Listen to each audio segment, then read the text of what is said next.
Alright, so you made up your mind and you're coming to Istanbul. Hey, whether it's for a short-term stay or a long-term stay, regardless of the purpose of your visit, you have to know about the neighborhoods. And in this video, I'm going to attempt to cover the best neighborhoods to live, work, and have fun.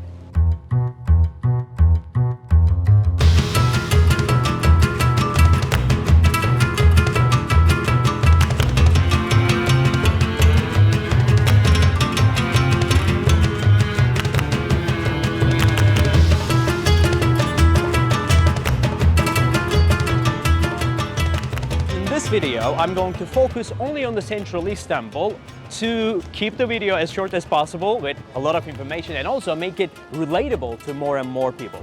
Now I'm going to give you a general overview of these areas. If you wish to know more details about these areas, you have to go to the description box below where I'm going to provide links for each and every single area so you can read further. And now that we get that out of the way, let's start. The areas that we're going to focus on this video are Fatih, Beyoğlu, Şişli and Beşiktaş in the European side, Kadıköy and Üsküdar in the Asian side. It is also referred as the historic peninsula that is right over there. This is where the Hagia Sophia is, the Topkapı Palace, the Grand Bazaar, the Blue Mosque. This is the most touristy neighborhood in the entire city. But I have to divide Fatih into two sections. The first section is what I would refer to as the touristy end of Fatih, the historic peninsula. It's a place where you would go to get lost in the narrow streets and also, get a taste of authentic Istanbul. But it's not a place to live. Again, it's definitely a good place to stay because there's a wide range of boutique to luxury hotels. Now, real life in Fatih starts a couple streets away from the historic peninsula. It's a rather conservative, affordable, low to middle class neighborhood of Istanbul. It's definitely not a place where you can find a lot of bars and it's not a place for the nightlife. But it is very international though. There's an active expat community. These people are generally from the Middle Eastern background. So much so that when you exit the famous Fatih Mosque, you're gonna come across an area called the Little Syria where you're gonna find, let alone the authentic Middle Eastern cuisine, even the signs over there are Arabic. So if that is what you're looking for, maybe Fatih can make you feel home.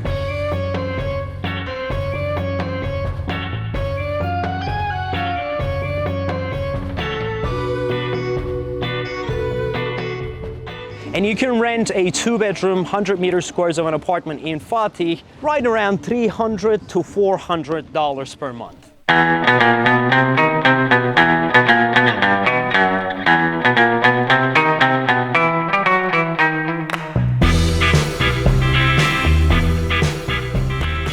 That neighborhood again is as touristy as the historic peninsula. This is where the Taksim Square, the Istiklal Street, the Galata Tower is. And it's a very trendy upmarket of a place with an existing expat community. The expats who are generally living in Beyoğlu area are of European descent. To consider though is that when we're referring to Beyoğlu, we are basically talking about a large neighborhood. Now the Bosphorus side of the Istiklal Street is where the trendy neighborhoods of Beyoğlu are. Cihangir, Galata, Firuza, and Tophane. In these areas, prices are a little bit hyped up because most homes have sea views and they're, beautifully, really nice renovated. And you can get yourself a 2-bedroom apartment there within the range of $650 to $750. But that area, my friends, is definitely not driver friendly. If you're driving, that is a no-go.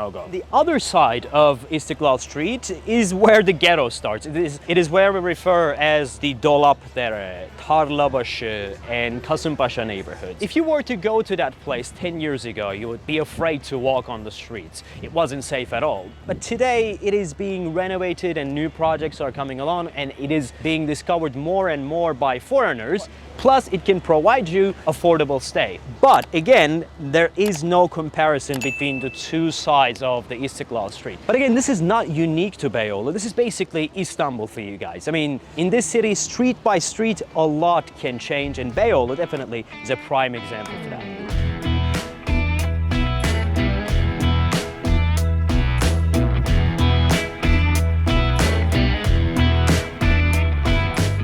Şişli is a really nice all-around neighborhood where everything is reasonably priced. But we're talking about the center of Şişli, which is a traditional neighborhood where middle-class Turks live.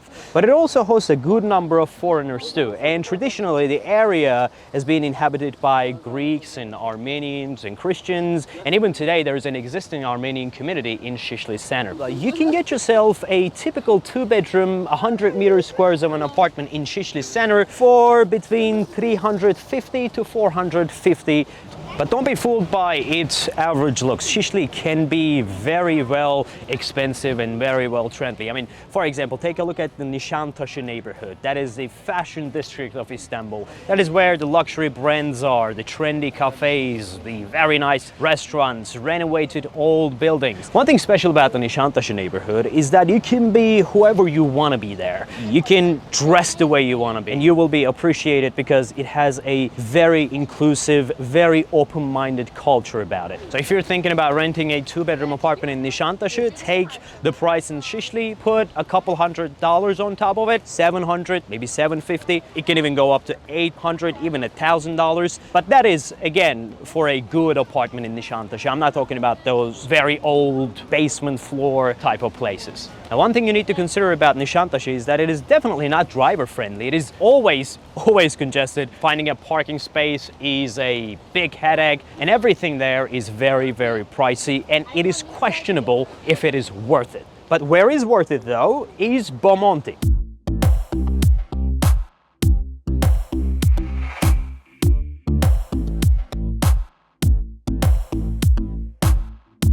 Now here is why. When you take a look at Bomonti, you're going to see five-star hotel-style residences. It is very organized, it is driver-friendly, it is very atmospheric. There are so many trendy cafes and microbreweries at every corner. It is a center of entertainment, and location-wise, it is located perfectly because you can literally walk to Nişantaşı, Taksim, Şişli, and you can be wherever you want to be. And why do I like Bomonti? Is because everything is worth it. Look, I'm not saying Bomonti is a cheap place. Bomonti is definitely on the high end of the spectrum. But every penny you pay is worth it because you're getting quality housing. You're getting quality restaurants. There is an, active international community. People are very open-minded, they're trendy. The entire area is very much organized. So in my opinion, it is worth it.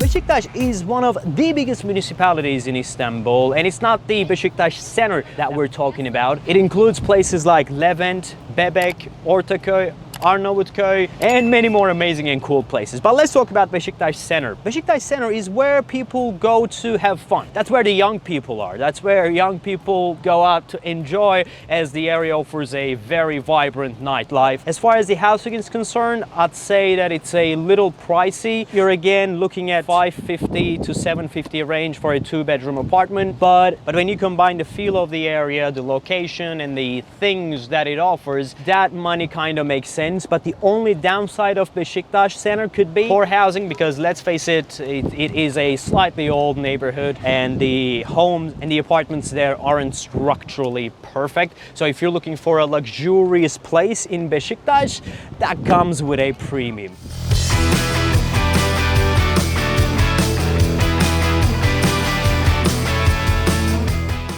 Now, Levent.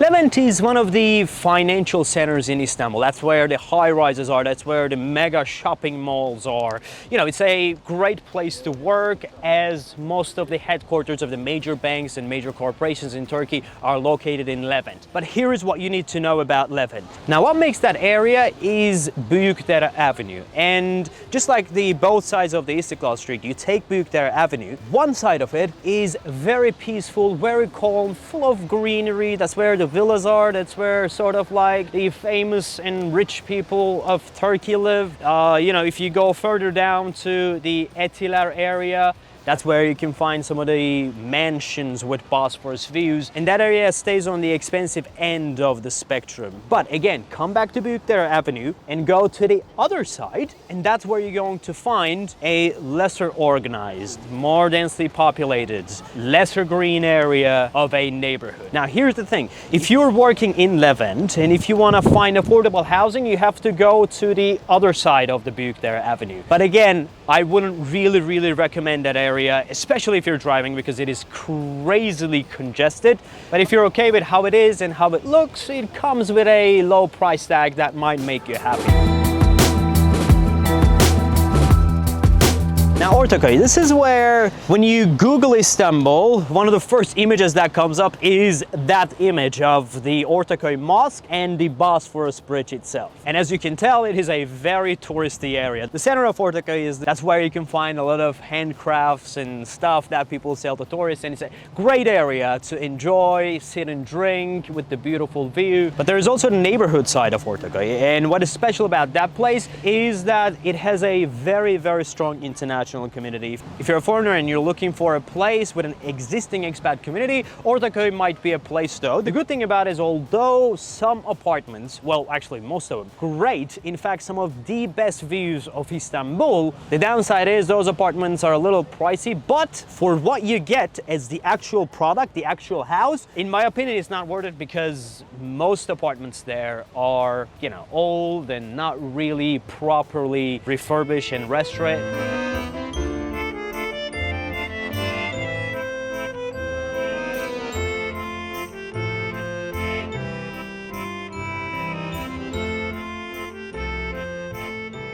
Now our last neighborhood in the European side is called Bebek, and this is one word: luxury. It is the most classiest. It is one of, if not the most beautiful places in the entire city. It's like a sea resort in the heart of a metropole located right on the Bosphorus. Now Bebek is where you can find very trendy cafes, expensive restaurants and expensive hotels, luxury hotels. And if you want to rent a 2-bedroom apartment in Bebek, you have to look upwards of $8,000. If you have the budget for that, that is definitely a great place to live in Istanbul.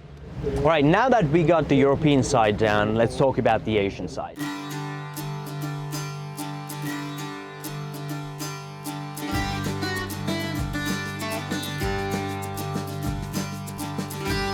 This is where you should live, basically. You visit the European side, you enjoy in the European side, and you live in the Asian side, because it is calmer, it is safer, it is more affordable. And the first area that we're going to talk about in the Asian side is Üsküdar. Üsküdar is a rather affordable, rather conservative place, very safe, very calm, family-oriented, but there is a lot to do for young people at the same time. But what it isn't is that Üsküdar is not a place for a vibrant nightlife. Although you might find some very nice cafes and restaurants by the Bosphorus, shisha bars and places alike, that is not where you would go to drink and get wasted. But what is special about Üsküdar is that it's a great alternative for the European neighborhoods. Neighborhoods such as Beşiktaş and Beyoğlu. It is right across, and it enjoys a way better view, as you can see the beautiful sun setting over there in the historic peninsula.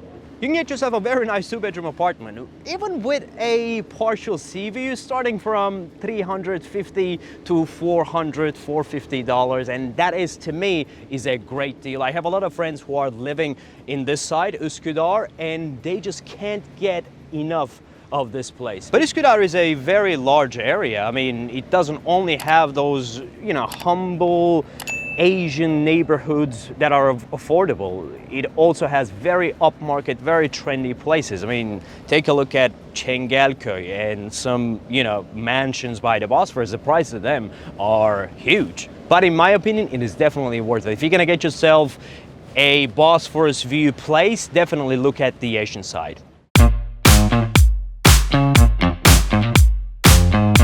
Now let's talk about Kadıköy. Kadıköy is this very large municipality in Istanbul, located right over there behind this port. See, that is the place where you can find yourself very nice cafes, very atmospheric bars. That is really the place for nightlife. There is so much happening in Kadıköy, and it is definitely a place for young people and families alike, young couples and young professionals especially. Now, compared to its European counterparts, such as Beşiktaş and Beyoğlu, it is far more affordable. And here is one important thing. Recently, the young generation who were having fun in the European side are going towards Kadıköy, because places like Taksim and İstiklal Street have been traumatized by mass tourism, that the prices are so hyped up that they are finding themselves home in this side of the Bosphorus. If you're looking for an affordable, very international, very vibrant place with a lot of open-minded people, Kadıköy might be the place for that. But again, Kadıköy is a very, very large municipality. It has places like Fikirtepe, Moda, Göztepe, Kalamış. It can very well be very and crazily expensive, and it can be modestly priced. So it is all going to depend on what you are looking for. But to give you a rough idea, you can rent yourself a 2-bedroom apartment in Kadıköy between $370 to $470 per month. And in my opinion, that is totally worth it. Now, if you like this video, please give us a like and also subscribe to the channel and click the bell button so you don't miss out any informational content about Turkey and Turkish lifestyle that I create in this channel, and I will continue creating stuff like that. Stay tuned for more and see you in the next video.